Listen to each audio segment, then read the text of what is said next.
Welcome to episode 34 of Collector's Quest. On this episode, we talk about collecting on a budget and collecting for the 3DS. And to do that, we brought in someone who knows all about it, the 3DS collector.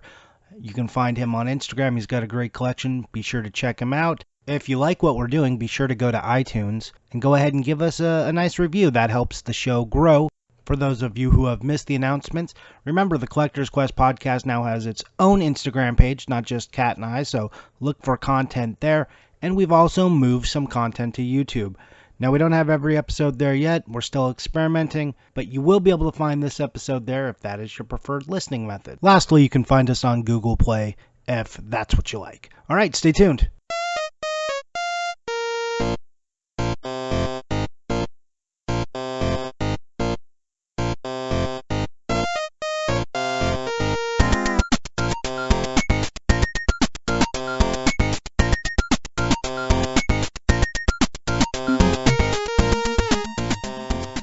Hey, and welcome back to another episode of Collector's Quest. I'm Kat here with Johnny. Hey, Kat, how's it going?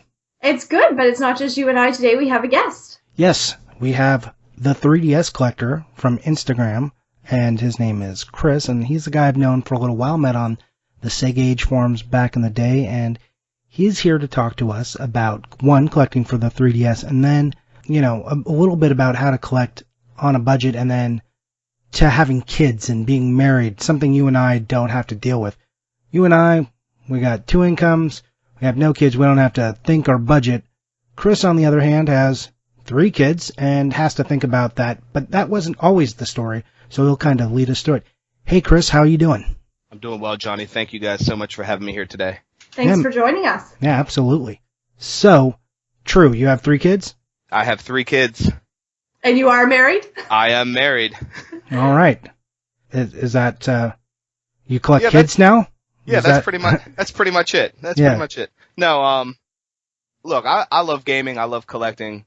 It's been a part of me since I was 3 years old. There's an infamous picture floating around the house somewhere of me playing Atari back in like 1983. So it started from an early age. But like you said, things have obviously changed throughout the years. My mindset has changed. The genre has changed. Everything about collecting has changed, and sometimes it's hard to keep up when you have other things going on. So, I'll talk you through some of that as we go through this today.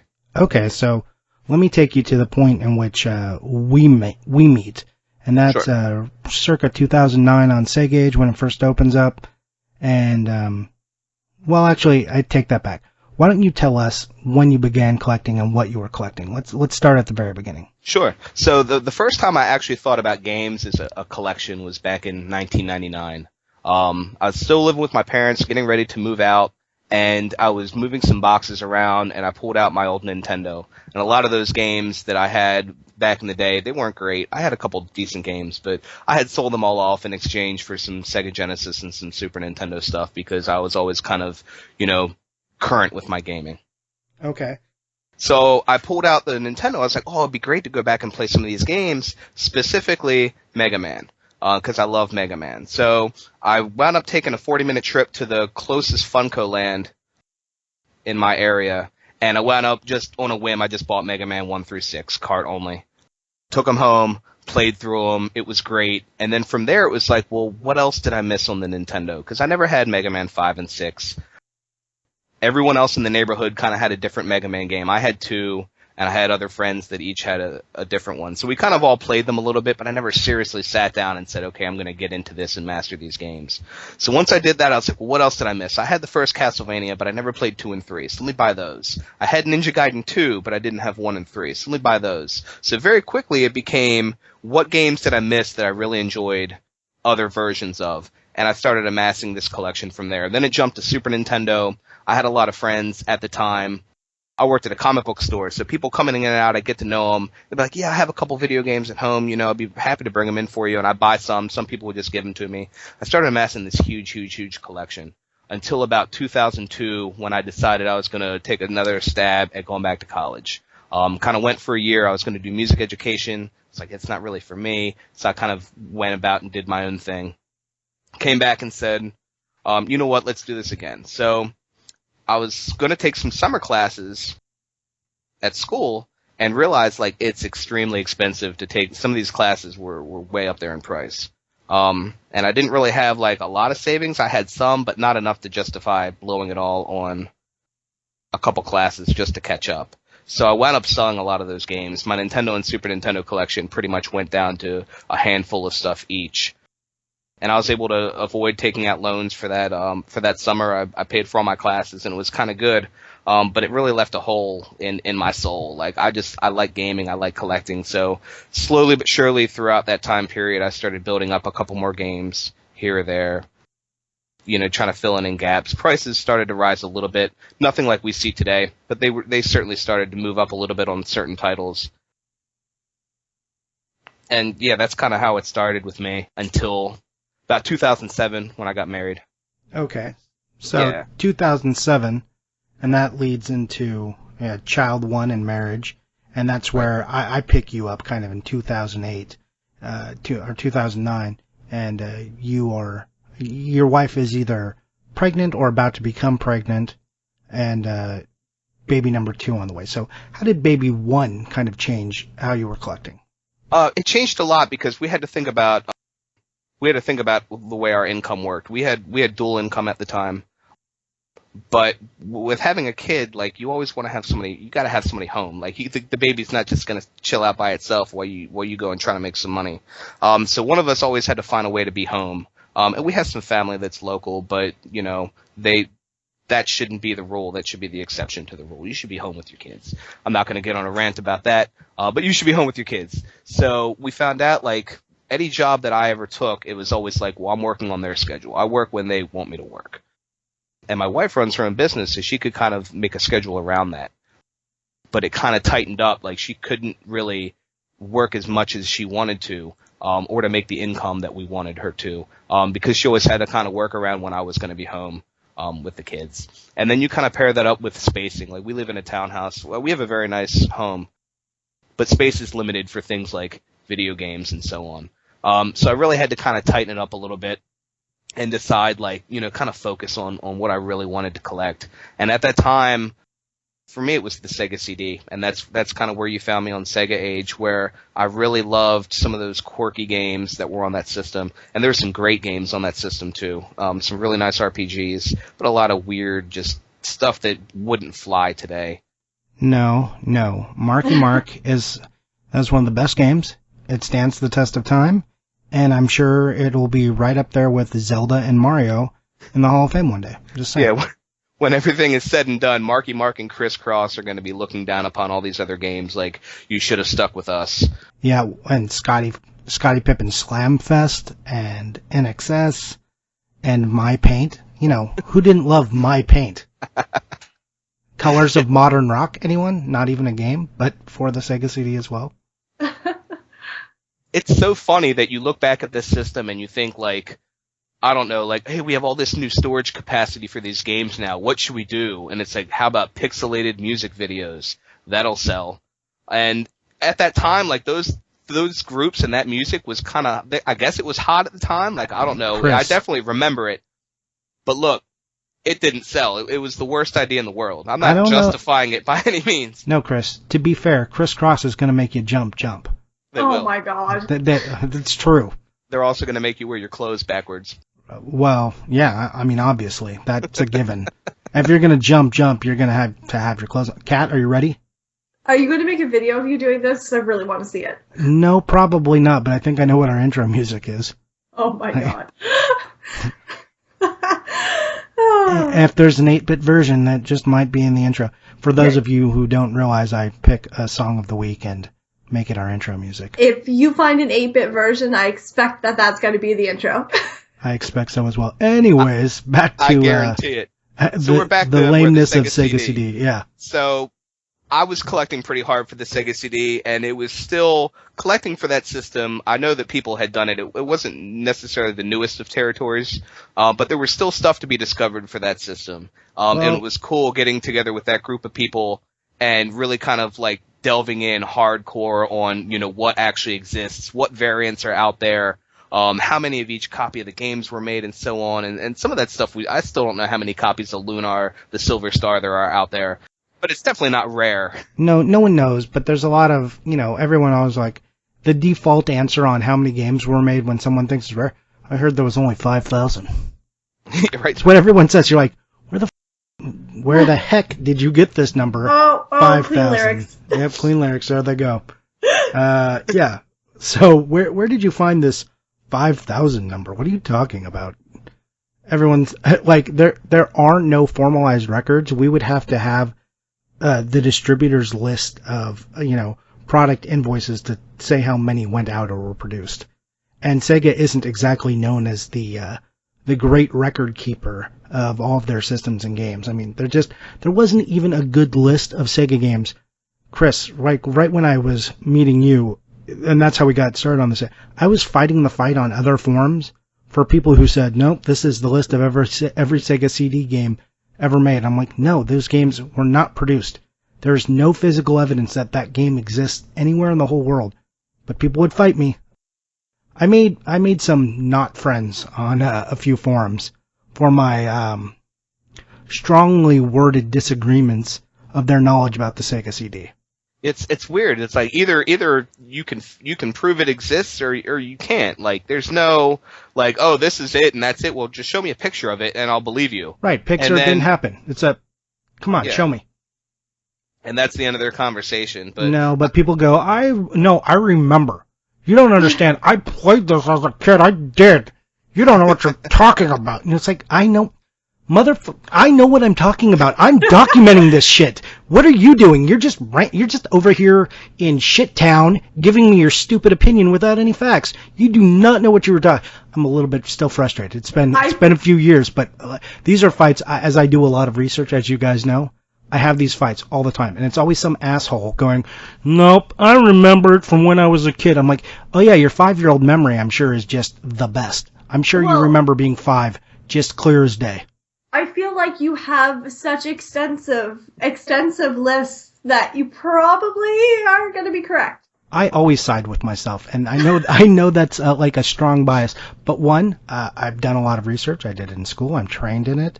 I'm an analyst. I mean, I do this stuff a lot, and it's nothing against anyone who knows stuff, because look, I reach out to people like Chris when I first met him, like for their knowledge. I want as much knowledge. What I can't handle is when people like, I think or I feel. Like, I'm not really interested in your feelings on the issue or what you might believe. I need more concrete evidence than that. So we've derailed this whole thing into a rant about people and their lack of, ability to research properly. Let's get back on track. Sega CD. Sure. Go ahead, Chris. Sorry. All right. So I was collecting pretty heavy on the Sega CD, and I was probably 20 or 30 games away from a full set. But what dawned on me was, the quality of the games just wasn't there.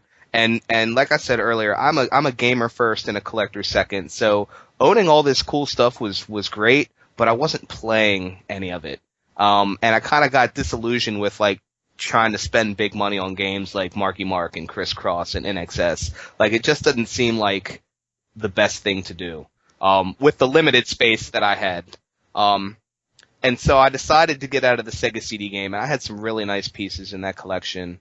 But I wound up selling them and moving over, I think, at that point to grabbing a couple more things on the NES that I didn't have, and also getting into the PSP. Because the PSP was a system that was kind of phasing out. Games were really cheap at GameStop. Even some of like the top-notch RPGs for that system could be found at really, really great prices. And that's kind of what I was about, just trying to save money, starting to build a family, thinking about having that family expand in the future, which now it has. Yeah, and that's right at the end of Sega CD, that's where Baby 2 comes involved, right? Yeah, Baby 2 comes along, and it's not really like a game changer because we kind of already had that format in place. It's just everything we did was a little bit harder, a little bit more work. But we had the timing down as far as jobs and such were concerned, so we didn't have to. We had already figured out that aspect of it. All right, so I just want to understand this. Sure. Much like killing someone, children, the second one is easier. Is that true? Oh my God. Yeah. So I never really killed anybody, so I can't comment on that. You live in Baltimore. I live north of Baltimore. Well, don't you guys isn't that like Sunday pastime? Aren't you being stereotypical? Yeah, right? Well, I think stats actually kind of backed me up on the Baltimore thing. Like Maybe. Murder Town, USA. I live maybe 40 minutes away. Okay. When I visit the city, Are you packing? No. I saw The Wire. You probably should be. I visit safe places. Both of the stadium complexes in Baltimore are right at the Inner Harbor, and it's like pretty much the safest place you can go in Baltimore. So, and it's right off of 95, so I have no problem at all. Okay. All right. But from what I've heard, and I've never murdered anyone, but I hear the second one is easier, and that's what you're saying about kids too. Second child was easier because you already had established a system.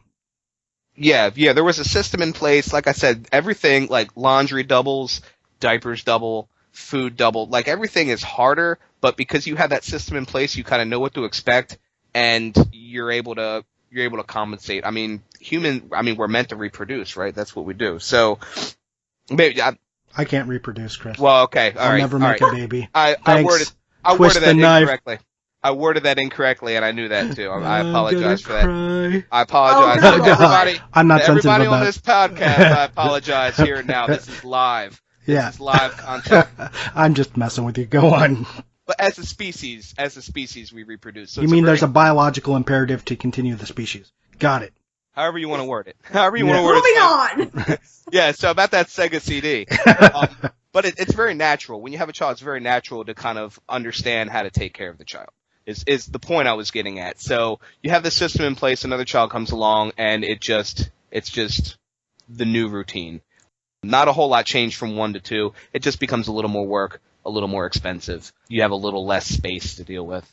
And I had already pretty much, had a budget kind of in place, and the way I was collecting. At that point, it was just a matter of shuffling around what I was collecting to kind of be happy with what I had and to be content, because as a collector, you always are like, all right, well, what else is out there? What else can I add to my collection? Because there's so many things. There's so many systems, platforms, games, sequels, re-releases of games, and so on. So it's kind of, some people want to get every single game, and I wish I could be up there with them, but the reality kicks in that I can't. So the PSP kind of found a home with me for a little bit until the Vita was announced. And the Vita wasn't physically backwards compatible with the PSP. You kind of had to re-buy those games digitally. And I wasn't about trying to re-buy those games to play them on a nicer screen. And I had already done a good deal of damage into that system anyway. I was about 200 games in. I had all the heavy hitters. I had most of the collector's editions. And so it was really, I didn't want to spend another 400 games, or 400, game money. What am I trying to say? I want to spend that much money on 400 games that were nonsense. Okay, so you got big into PSP, PS Vita kind of Sony and its continual lack of vision on backwards compatibility kind of screws with you, Right. And that's when Baby 3 is coming, right? Or is that sooner, or Baby 3 is not here? Baby 3 is not here quite yet. Okay, so during Baby 2 you say, sorry PSP, you are garbage, get out of my life. Yeah, pretty much. After the podcast, I'll comment a little more about that decision. Okay. But as it stands now, I just kind of got disillusioned with 400 games of nonsense to try to pick up. And it was becoming harder to find those games too, because at this point now, GameStop had pretty much taken everything out of the store. Whereas before you could go in and get games for 89 cents or $1.99 or whatever. Now I'd have to go online for everything, or hope that the 3 people that bought a PSP in my neighborhood happen to have a yard sale, because it wasn't the biggest seller in the world.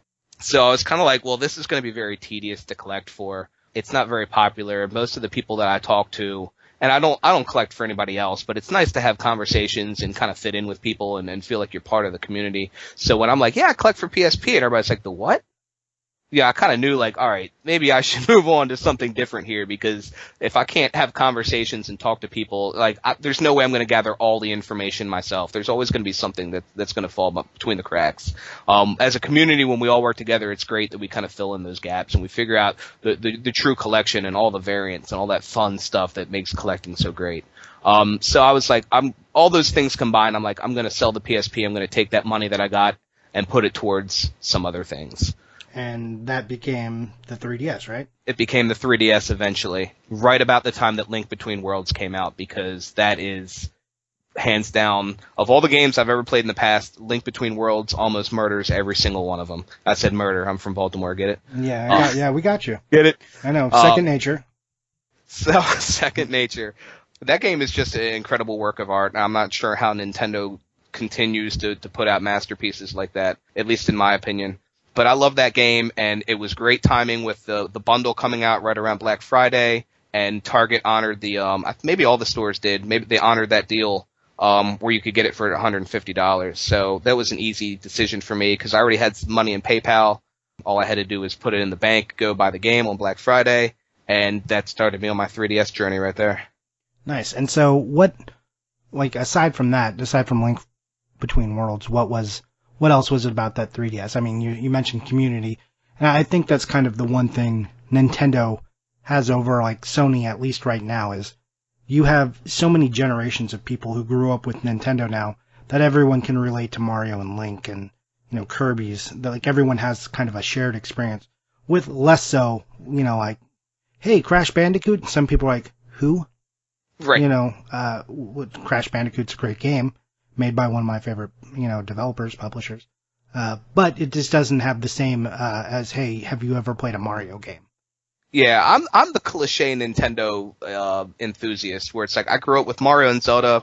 I still love Mario and Zelda, and there's nothing necessarily wrong with that. I love those games. So when I was looking at the 3DS originally, when it first came out, there wasn't a whole lot of stuff. There was like Pilot Wings and a very gimmicky looking 3D screen. Steel Driver and Street Fighter with lenticular cover. Yeah, that cover though. Yeah. But for the collectors that like shiny things, here's some lenticular covers. We'll get into that with the 3DS collecting.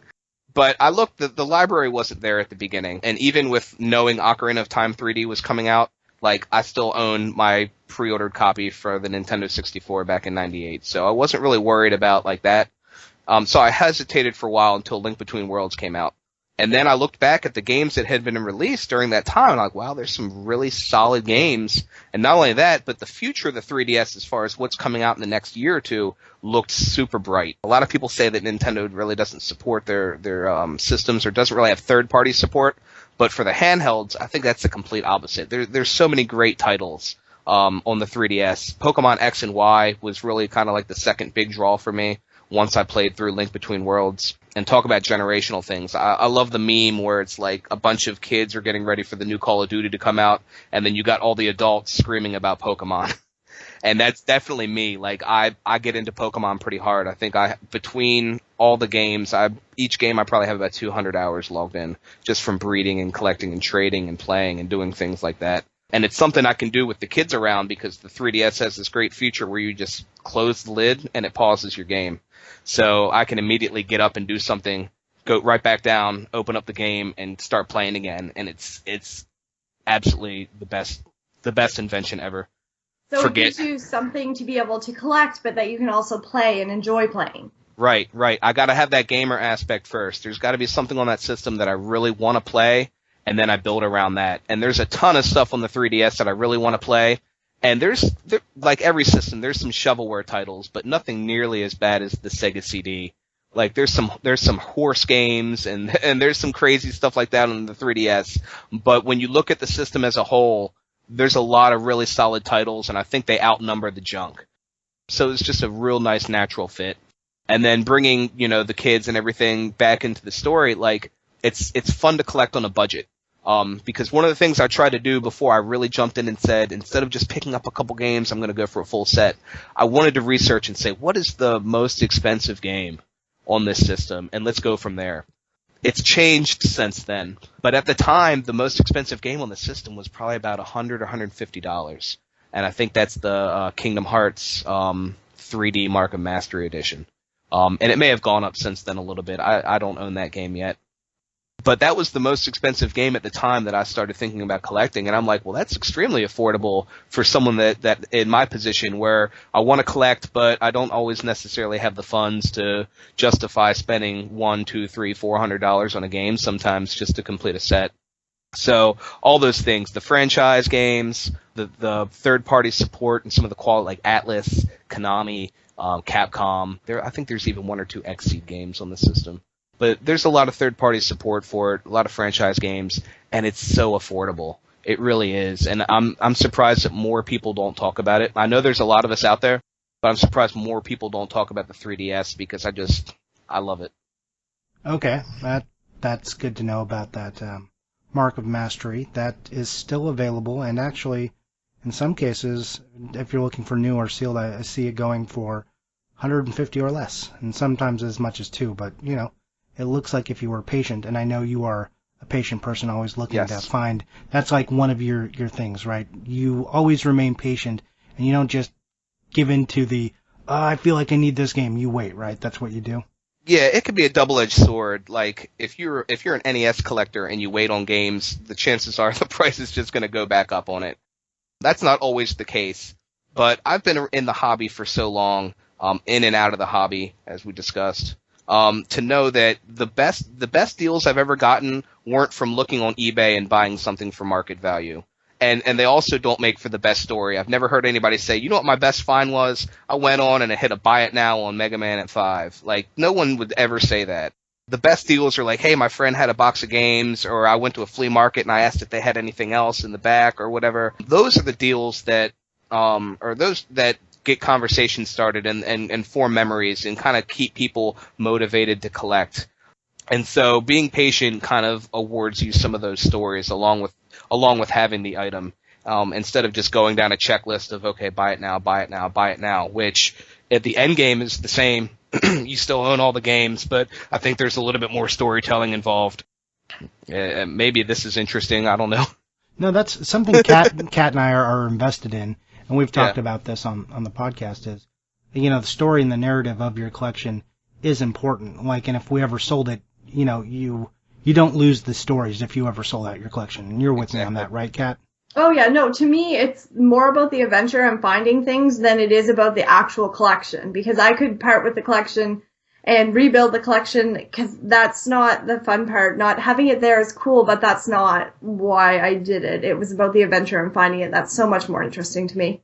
Yeah, we agree on that. I mean, I agree as well. And I think that's part of the reason why I throughout the years, I've kind of swapped up what I've collected. For a while, I was having the NES, and then, into the Sega CD, and then the PSP. Like, shifting it around kind of keeps it fresh. But like you said, my name on Instagram is the 3DS Collector, and the truth behind that is I really wanted to stay focused. I really wanted to kind of remind myself, like, hey, like, this is what I set out to do. This is my goal. It's a very realistic goal. It's easy to see one game.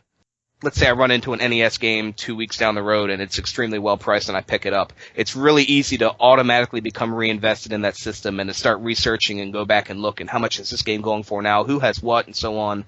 I wanted to stay focused. And I do pick up things here or there, but I try to stay in that budget and I try to look just at the 3DS. And so far it's worked out really, really well. So, now we're kind of fully vested into the 3DS here. Why don't you give us a rundown, some general facts about the 3DS, like how many games you have, how many games are in the system, tell us about some variants and big boxes, inform anyone else who says, hey, this guy I think has it right, I think I should collect 3DS, tell them how they should go about it. Sure. So right now on my list, I think I have 364 games. That's not the most accurate list because there's some titles that I haven't confirmed as far as digital copies only. There's games on that list that haven't yet come out, so I don't know if there's going to be a digital copy only or if there's going to be physical attached to it. So let's say in the high 300s is where we're sitting right now. Okay. I mean, it's a living system. It's not a dead system, so that list is going to, it's going to evolve. Exactly. So based on that kind of roundabout total, I'm about a third of the way through. I'm a little over a third of the way through on that. A lot of those are collector's editions. I'm only missing a handful of collector's editions now, and I know you've seen my list. It has changed since then. Nice. A little bit. I've knocked a couple off, but I'm looking at maybe 15 or 16 more collector's editions that I still need. And some of them are as simple as just like There's some Skylanders on there that I don't have. I put that under the collector's editions just because it's a big bundle box. Yeah, I do too. Yeah, even though it's, I really shouldn't. I should just call it like box of junk and then collector's editions. Yeah, I just call those things big box games, and then I don't have to worry about, like, some people call it special edition, some of them are called collector's edition. Right. All the weird edition names I just call them big box or non-standard packaging. And that's how that solves a lot of problems. It definitely does. So, like I said, I'm about a third of the way through. I'm really, really particular about how I collect. And anybody that's getting into collecting for any system, look at the most expensive game on the system, especially if you want to collect a full set, and then decide if that's the system for you. That should be number one. If you're not going for a full set, then just look at the titles. I would go to look at bestsellers on Amazon or bestsellers on any video game website and just see, like, are these the games that you want to buy, or that you want to play, or whatever it is as a collector that you're into. And for me, the 3DS had the most games that I wanted to play, because some games, like, for a while I had some PS1 RPGs, and I know a lot of people collect for that, and it's a great system to play, collect and to play for. Some of the stories on those games are absolutely incredible. But one thing I found personally as a gamer is some of those graphics on those early 3D titles with the polygon, they don't hold up that well. No, sprites, I think that's kind of why Super Nintendo and Nintendo Endeavor sprites look a lot better than that early 3D. It just, especially on new TVs, looks super bad. You have to jump through a lot of hoops to make it look good. Yeah, I agree 100%. And so that kind of takes me out of the story a little bit. I'm almost better served by reading a walkthrough sometimes than to try to go back and play some of, especially like the Saturn 3D games, because Saturn's 2D graphics were absolutely beautiful. But when you get to the 3D, it's like, all of a sudden Panzer Dragoon Saga doesn't seem like a good idea. And then you look at the price tag on it and you're like, it really doesn't seem like a good idea at all for me as a collector and a gamer. So that's something I would definitely look at. It's like, what are you interested in playing? What is priced properly for your budget? Because some people have great big budgets, and some people do not. So you really want to cater to what is going to complete you as a hobby. And so I went with the 3DS. Let's see, what other questions did you have in there? I apologize because you kind of lumped a bunch into one. Oh yeah, no, like, tell us. I mean, you collect some of the special editions. Sure. And obviously, there's a lot of special editions for this. So, is that something people need to collect, or are there some games that are only special editions? What advice do you have? Like, do you feel like special editions make the collection, or if are you fine with people who just go for basic box only?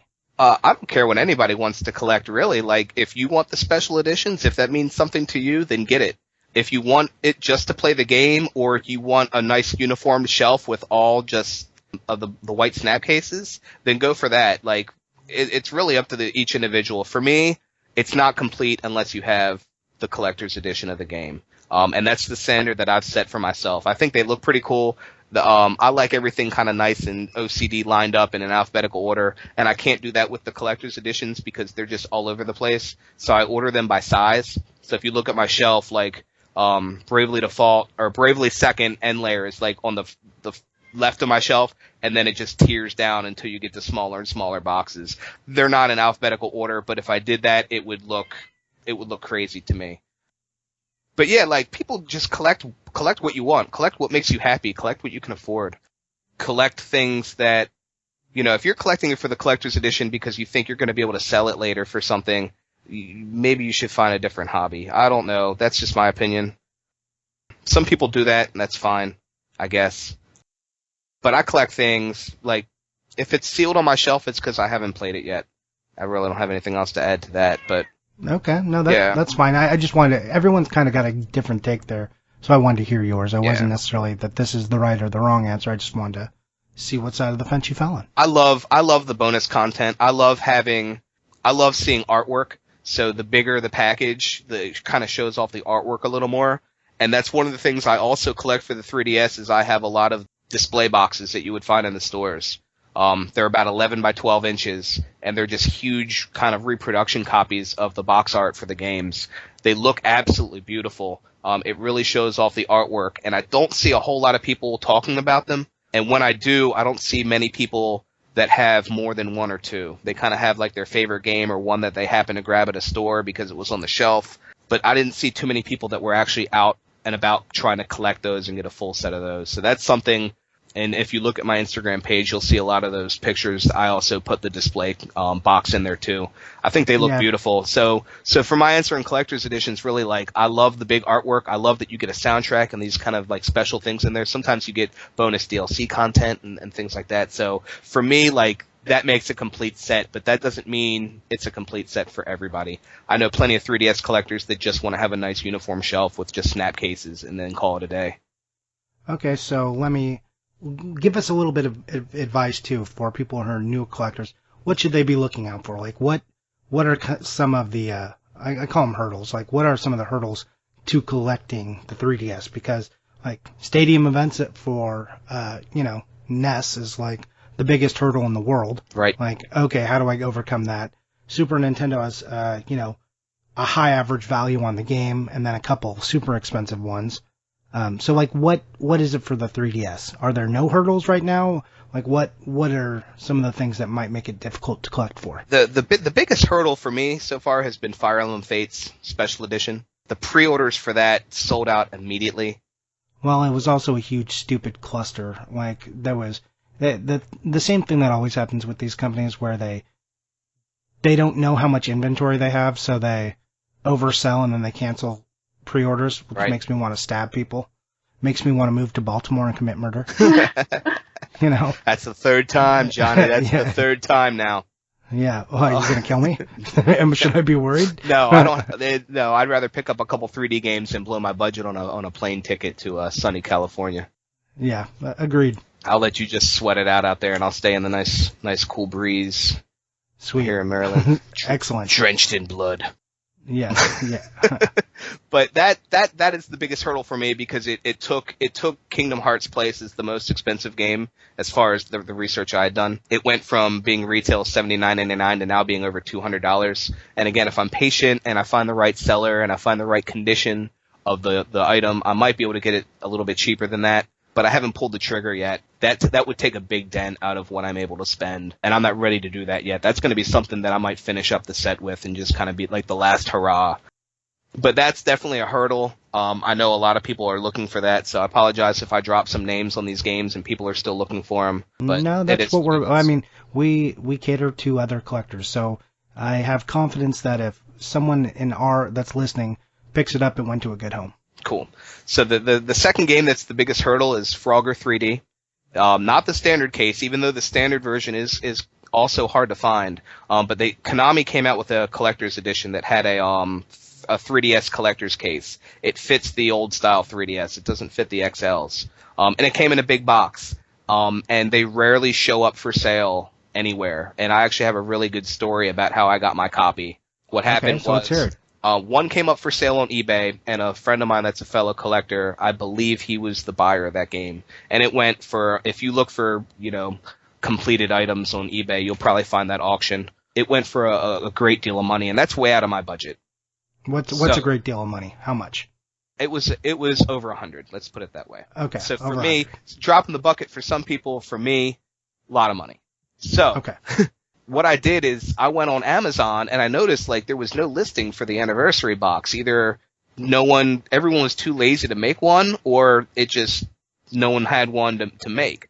They probably didn't have it skewed into their system. Maybe. So what I did is I went into the standard listing for Frogger 3D, and I very tediously emailed every single seller asking them if the copy they had was the anniversary edition with the big box or the standard version. And maybe the first 10 or so replies I got were all 2 words, standard edition, standard version. Like, there was no hey, thanks for contact, nothing, just standard. And that'd be the only response I get. And then when I'm kind of feeling defeated, I finally get an email that says, hey, I had listed my game under the standard version because I didn't see another option, but it absolutely does have the other stuff, and I put it in the package if you're interested. So I immediately added it to my cart, bought it, and the price I paid for it was about $30. Nice. Yeah, and it is very hard to find. I've been looking for it for a while. Extremely. It's one of those games where, for me, I'm going to say that I'm going to cut this part out, and right in the middle, I'm going to say there's 4 things that add up to me to collecting, and it's time, effort, money, and luck. When you add those 4 things together, you get collecting, no matter what it is. It doesn't have to be video games.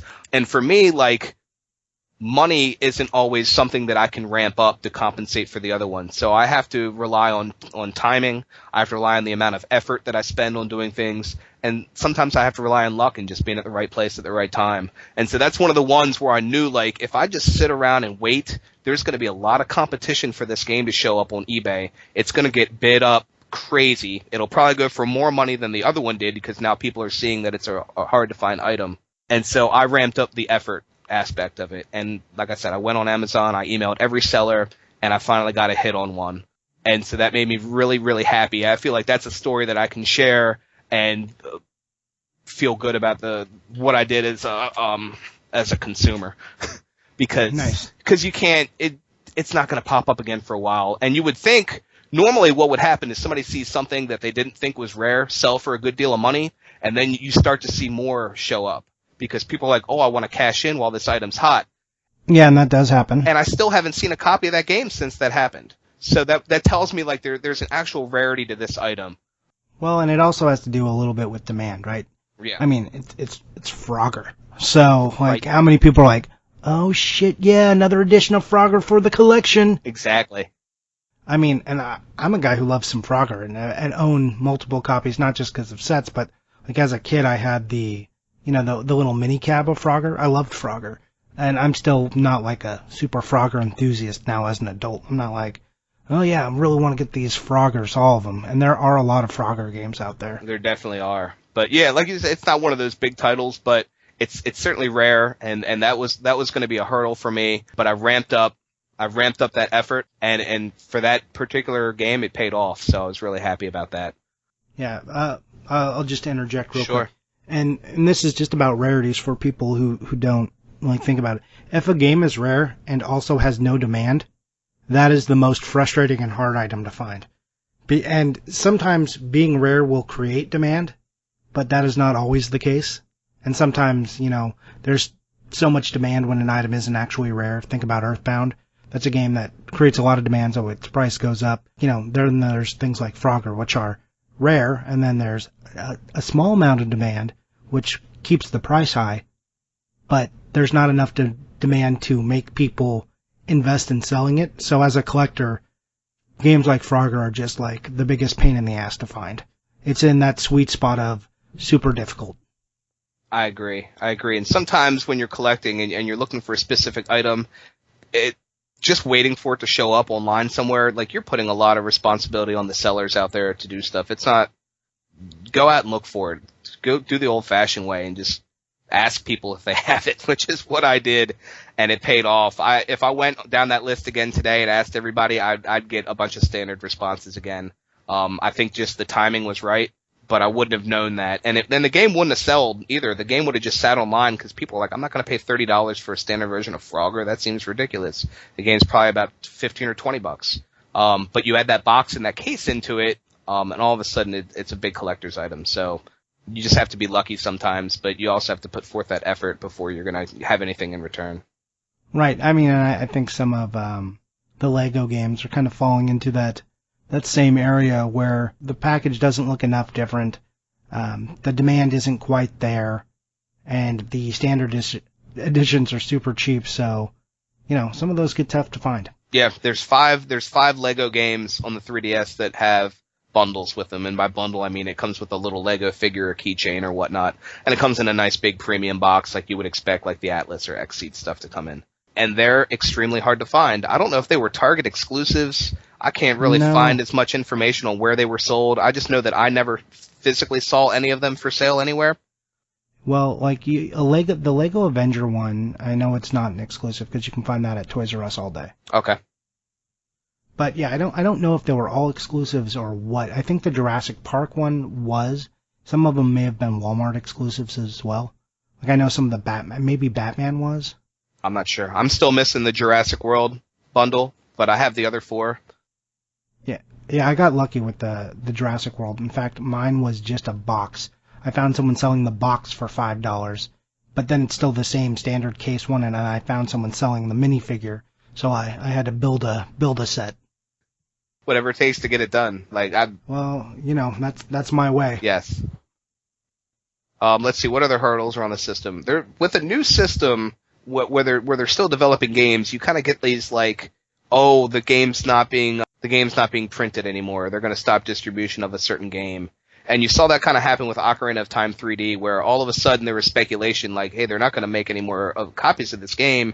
The price is going to go up, and the price shot up to like $60 for a standard version of the game. And then it finally came back down, and then of course they released the Nintendo Selects version, and it helped bring the price down even more. But it's like, it's weird how like just a little bit of speculation changes the price of some of these games, from $20, $25 all the way up to $60. And it's all just rumors. Who knows, like, what actually was going on. There's a couple games like Cubic Ninja, and then another game that was just announced, or that somebody just found out about yesterday, that, but games like that where they're finding ways where there's code in the game that they can exploit the operating system on the 3DS and then use that to load homebrew games and things like that on there. And as soon as, like, Nintendo finds out about it, they usually like try to recall copies or take it off the eShop or whatever, and then you see the price do all kinds of ridiculous stuff for a little bit, and then Cubic Ninja was $10, and then it went up to like $100. Yeah, I definitely didn't pay either one of those prices for that. I'm somewhere towards the 10, but still higher than that. I still don't have a Cubic Ninja because I missed the boat on that and refused to pay the higher price. Yeah, well now there's speculation. Some people say it got reprinted. Some people say that GameStop just re-released the stock that they had pulled. But either way, every GameStop in my area seemed to mysteriously have a complete copy for sale as of 2 or 3 weeks ago. So if you feel like spending $35, which I don't know that many people do for Cubic Ninja, it's there. So, okay. Yeah. Good to know. Okay, so those are some of the hurdles. Any other general tips before we kind of wrap up the 3DS stuff and get into the end game of the podcast? Yeah, because it's a new system, just take advantage of sales at stores and things like that. Like if you're an Amazon Prime member and you get that 20% off, I mean, it works on collector's editions. So there's a couple games coming out soon, like Shin Megami Tensei 4 Apocalypse, Corpse Party. There's a couple games with collector's editions where that 20% off on a new game is extremely nice. Because a lot of those like Xseed and Atlas games, they tend to hold their value pretty well. And so that's a great way to get a game for a little bit cheaper than you would normally be able to find it. Let's see what else is there. Also, when I buy games and I'm on a budget, the first thing I did is I went on GameStop's website and I said, okay, give me a list of all the games that are priced $4.99 and under. And I came up with a shopping list of probably 75 or 80 games that are $4.99 or under. And that doesn't necessarily mean that your local GameStop's going to have all those games. In fact, there's some games on this list that I'm not even sure I'm ever going to see a copy in my local GameStop just because they're the shovelware titles that you wouldn't expect anybody to trade in. Like Gem Smashers or Freaky Forms Deluxe or Pets Fantasy or, those type of games. And so I made a shopping list, and then when I'm online or I'm at the store, I've used that as a basis for, am I going to spend money on this game? And since I've been using that format of kind of knowing where that line is, I've gotten a lot of games on eBay for cheaper than $5 that aren't on GameStop's 5 and under list. So I'm not even crossing cheap games off the list. I'm crossing games off the list for cheap. Nice. So that's a really, really good thing. Just arm yourself with as much knowledge on prices of games and kind of the availability of them. I wish you could just order used games off of GameStop and know you were going to get the case and the book, because I would definitely be doing that every week. But I still use that information as a way to try to find good deals. And when you're getting games that at GameStop are $9.99 or $14.99, you're getting them for like $2, $3, $4 a piece. And sometimes the seller will have multiple games. You're combining that shipping. That's really important to do. Combine that shipping up. You're going to start crossing games off the list for a lot cheaper. And if I wouldn't have done that, I'd probably still be sitting under 100 games. But because I've started looking at the prices and trying to match up where things are, I've gotten some really, really good deals on just the most ridiculous games like Hello Kitty Picnic, where I'm not really wanting to spend $10 or $12 on that game, but when I can get it for like $2, that's really good. Nice. Yeah, and the other thing you can do, you said you don't, but you can actually order from GameStop's website, which is a total crapshoot on these types of games, especially now with like portable stuff, because they always throw the cases away. Right. But if they come without the case, you can just take them right back to the store. You're not committed. I feel guilty about doing that. But it might come down to it. They really Well, might. I don't feel guilty because if they had a better system to tell you whether it just had the case or not, or like I ordered this but just don't send it to me if it doesn't have the case, if you could just mark that, that's on them. True. Like, do a better job with your inventory system. True. Yeah, I can't see any fault in that logic. Yeah, it's like, hey, look, you could prepare yourself to do this. And like, you know what? The way I feel about GameStop, if they get a little screwed, okay, good, you deserve it. So, anyway. No love lost there. No, not at all. We can't talk about it. We will blow the clean lyrics filter for sure. Okay, moving if I start on. talking about it. Yeah. So, second half of the show, Kat, why don't you take us into that? Okay, so now we usually close out with what you've bought and what you're playing. So what have you bought lately? So I have picked up Hakuoki Memories of the Shinsengumi Limited Edition. I picked up One Piece Romantic Dawn, which is a GameStop exclusive that had a numbered sleeve. I think they made 16,800 copies of that game, so Super limited. yes, super limited. So I picked that up. Both of those games I found for way cheaper. If you look at my eBay chart here, almost everything says best offer accepted, because I just put the most ridiculous price in that you can imagine, and sometimes you get lucky. Sometimes you get the hate mail, like, why would you even do that? But a lot of times you get lucky because a lot of times people are just fishing for, how, I don't know what the word is. They want to see how much you'll spend. Yeah. And they know what they paid for it. So sometimes they can accept a low offer, and it doesn't. They're not losing money. Exactly. They're still making. Exactly. So don't hesitate to put out low offers on things. Sometimes you'll get some. It's worth what you get back. For sure. So I picked up Hello Kitty Picnic. I talked about that. Jaws Ultimate Predator on the 3DS. I grabbed that. That had the lenticular. It wasn't a lenticular like cover sleeve. It was just a sticker that they put on front. Really, I did not know about that. Yeah. Did they do a regular one of that as well? Well, the regular one would just be take the sticker off. So I guess they made a limited amount of those stickers and then put them on however many and then just ship them out. I don't really know like what the distribution or the numbers or anything like that, but there's a couple games. WWE All-Stars is another game that just has that lenticular sticker on the front. I think Amazing Spider-Man, I don't know if that's a slipcover or if it's just a sticker on the front, but that's definitely one. So there's a few of those games where you find those covers. I did not know about the sticker ones. I did not know it was a sticker. Do you feel like it's easy to tell the difference? Yeah, I can send you some detailed pictures so you can see. It's night and day. It's a real, I mean, when you look at a lenticular cover, it's not a thin piece of something that's printed out. It's a real nice thick piece of stock. So you'll be able to tell that it's on there. Yeah. Yeah, kind of like the one they did on Claymates for the Super Nintendo. They put just it was a lenticular cover, but it was just a sticker on a blank black box. Right. And then the last thing that I picked up was, again, I don't know if these were Target exclusives or not, but there was a couple games that were bundled with a Nintendo stylus. And the styluses had Mario and Luigi and Peach, and I think there's one other one too. You know, we could debate on those ones because I don't know. I don't count those as collector's editions. I don't know that they're collector's editions, but because they came sealed that way, like the game is sealed and then that's sealed over top of it. And so if I'm going to buy the standard version of that game, I might as well grab one with the stylus because they're really not that much more expensive and it looks cool. I agree on that point, but like I don't stress out if I can't find it because those editions are Target only, I think. Yeah. Like you see like the SpongeBob with like a SpongeBob item in it. And I think that was something Target did like in their distribution centers. Like they got the game and then packaged it up because they did that with Harry Potter and a few other games.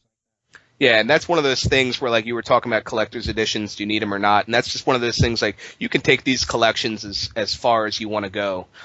There's a game on the 3DS that's a Hot Wheels game, and there's a bundle that comes with a car in it, and that's pretty cool. Like, you get the game and you get a little Hot Wheels car, right? But there's so many different Hot Wheels cars that are imaginable for that. It's like, do you want every single one, or are you happy with just having one? And how many do you have, Chris? I'm supposed to have 2, but the second one still hasn't come in the mail yet. But I really want to look and see like how available these things are. I might stay content with just having 2. If I can figure out how they distributed them, and it wasn't just randomly out of the warehouse, like here, just grab a handful and put them in the box. If there's actually a system to it and there's a set number, I might try to get them all. But if I'm going for a full set of 3DS, I think I'm going to try to focus on that first and then leave that on the back burner. Like if it shows up, maybe I'll add one to the collection and just kind of leave it as a running thing. Okay. They kind of did a similar thing on the N64 with Micro Machines. Right. There was a version that had a Micro Machine in there. And I don't know if anyone figured out exactly how many Micro Machines, but I know there was at least like 5 or 6. We will never know. So that's what you've bought, and what have I bought? I bought a Super Nintendo game, which is good for me because I only needed 2, and now I'm down to actually 0. So 0 Super Nintendo games left. Wow. Congratulations. So now you have no idea what to do. That Vita, right, though. Which, that's Vita yeah, time. well, now and to your guys' point, I'm like, what do I buy? I bought a bunch of Vita games. I bought like a couple Wii U games. I don't know what the hell I'm doing. I'm just like, I bought like a few Game Boy games. I've got no system right now. I'm out of control. You've abandoned your focusing on a couple main things, and you're just going crazy. Yeah, I reeled myself in. I went crazy for like 3 days, and that can be financially damaging if you're me. But I reeled myself back, and I think I may continue with the Vita, because now I'll have like over 100 Vita games, and I think there's only maybe 150 in the set right now. So I may continue on that one slowly, but I think I'm going to focus at the Wii U. Okay. I think so. But I'm also now at the ability to go and pick up like sweet games that I was just like, oh, I really wanted this game. I never picked it up. Right. So like, I'm going to get Solomon's, if you know Solomon's Key from the NES, there was a Game Boy version, and I never got it because I was like, it's not on the list. I don't collect for Game Boy, so just avoid it. But I went and I picked that up for cheap. Got hooked up by Jonebone, if you know who he is on Instagram. He gave me a good deal on that. So that'll be here soon. So that's kind of the stuff I bought. I bought like all over the place. Stay tuned on Instagram. You'll see some weird ass pictures. Like I bought a repro. I've been literally just, without a compass. So you just got it out of your system, and now you can reel yourself back in. Right, exactly. Well, and maybe. Returned the digital pinball machine, so I got like a chunk of money in my PayPal account too. So, I'm just like, there's nothing tethering me here. I just have a stack of money sitting in PayPal, so just do what I want. You're like, I'm gonna spend it. Pretty much. I should be saving it for vacation. That's what I should really be. Oh, well, let me know what wins, games or vacation. I'm hoping vacation. Okay, we'll stay tuned. But yeah, we'll stay tuned on that. So, anyways, Kat, what did you buy? Actually, I feel like what I bought yesterday is really fitting for what we recorded. I finally picked up Bravely Second, which I'm hoping I'm going to get time to play at some point during the night. Yes. I've been slow to get it, but I had time, so I was like, I'm going to pop in and get this, and then I will have something to sit down and play when I have time. Right, so no more gardening in Minecraft? Oh no, I'm sure there will still be gardening in Minecraft. I need something to drink wine and play. Alright, awesome. Yeah. And I guess we can go into what are we playing then. Watch out for that Bravely Second Collector's Edition, though, because that box is absolutely huge.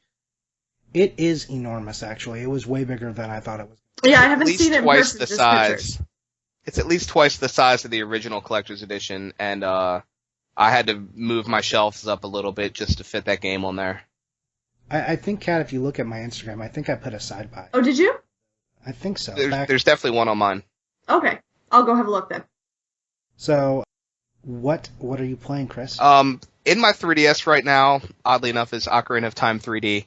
Because I realized I hadn't played the game since, let's see, I played it in 98 when it first came out, and then when my brother, I pre-ordered Wind Waker for him, way back in the day, and then like a year later it finally came out, and of course it came with all those bonus discs. So I think I messed with it a little bit there, but I hadn't really revisited that game in a long time, so I'm playing that in there, and then you're gonna yell at me, but because I have kids, I just play a bunch of crap on my phone. I have all these games on the shelf, and I play like these freemium games on my phone because it's just something to do. No, I hear you. I played the Simpsons freemium game for a good long while. They're fun. It's challenging. It's tempting to like throw a couple dollars in there, but when you don't, it's actually quite challenging and fun. And there's some really good content. I'm playing Final Fantasy Record Keeper right now, and it's cool that they've included like every single franchise game in this one little like freemium game.